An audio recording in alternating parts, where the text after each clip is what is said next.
జనరల్‌గా ఇయర్ లోపల వాక్స్ ఉంది అనుకోండి.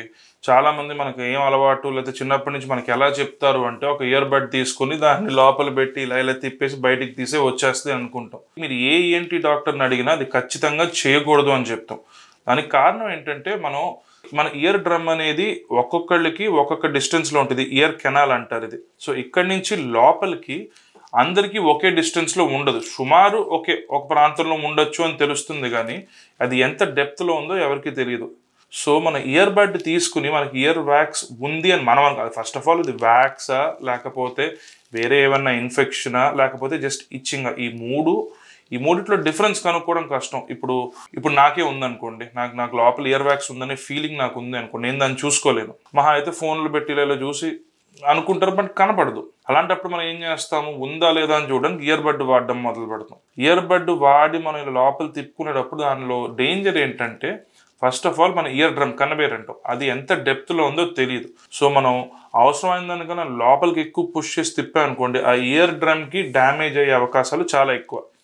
ఇది మనం అనుకున్న దానికన్నా చాలా ఎక్కువ జరుగుతూ ఉంటుంది, ఎందుకంటే మేము చూస్తూ ఉంటాం కాబట్టి. లోపలికి తోసేసి దాన్ని తిప్పడం వల్ల ఇయర్ డ్రమ్ అనేది పలచగా ఉంటుంది. సో దానిలో రంధ్రం పడడం చాలా తేలిక ఈ ఇయర్ బడ్ ఎక్కువగా వాడే వాళ్ళల్లో, అండ్ మేము చూస్తూ ఉంటాం కూడా. అలాంటప్పుడు పర్మనెంట్ హియరింగ్ డ్యామేజ్ జరిగే అవకాశాలు ఉంటాయి. సో ఇయర్ బడ్ అనేది వాడకూడదు. రెండోది ఏంటంటే, మనం ఇయర్ వ్యాక్స్ని తీయడానికి ఇయర్ బడ్ వాడుతున్నప్పుడు మనం దాన్ని బయటికి తీసే దానికన్నా లోపలికి తోసేది ఎక్కువ ఉంటుంది. ఎందుకంటే ఇయర్ కెనాల్ అనేది ఒక స్ట్రైట్గా ఇలా ఉంటుంది.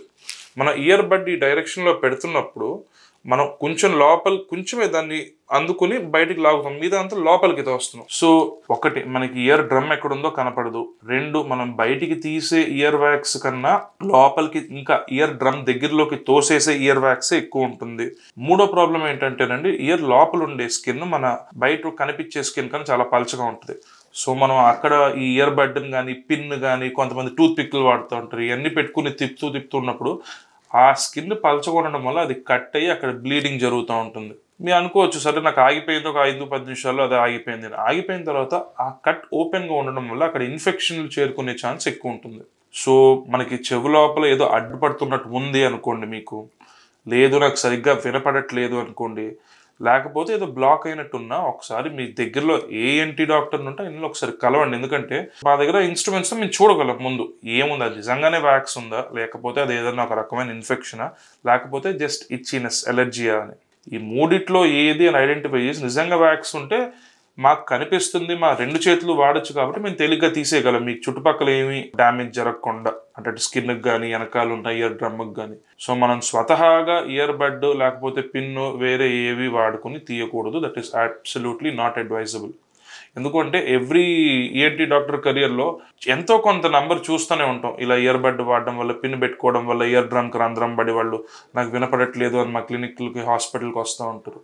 ఇది ప్రతి ఈఎన్టీ డాక్టర్ కెరియర్లో అందరూ చూసేదే. సో ఏ పేషెంట్ వచ్చినా కూడా మేము చెప్పేది ఒకటి, ఇయర్ బడ్ వాడొద్దండి, ప్లస్ ఎంత ఫ్రీక్వెంట్గా వ్యాక్స్ తీసుకోవాలి అని ఇంకోటి అడుగుతారు. కొంతమందికి 3 నెలలకు ఒకసారి, కొంతమందికి 6 నెలలకు ఒకసారి, కొంతమందికి సంవత్సరానికి ఒకసారి. అది చెప్పలేము ఇండివిజువల్గా. ప్రతి వారానికి లేకపోతే 2 వారాలకు వచ్చి తీసుకోవాల్సింది కాదు, 3, 6 నెలలు లేకపోతే సంవత్సరం గ్యాప్ ఉంటుంది. కాబట్టి ఏదో బ్లాక్ లాగా ఉంది అనిపించినప్పుడు డాక్టర్ని కలవండి, మీరు సొంతంగా ప్రయత్నించొద్దు.